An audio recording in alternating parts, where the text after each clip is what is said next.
because like with so much with history right now, they're rewriting and erasing so many people's history.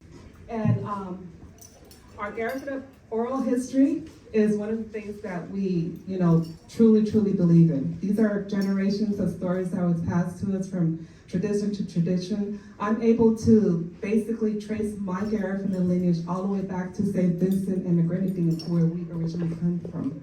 So April 12th, just recently, we celebrated our 228 years of living in exile. And if you think about history, history has a way of repeating itself. We were once an indigenous group that lived on our land.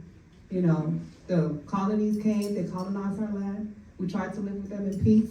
We hear these stories over and over again. And once, they decided that they couldn't live with us, they got rid of us. So I'm gonna give you a little bit of that history of what happened to us, because like with so much with history right now, they're rewriting and erasing so many people's history. So it's up to all of us, wherever we come from, whatever our nationality, ethnicity is up to us. Because as you can see here in America, they're disappearing all of our history. So it's up to us to make sure that we tell our own story.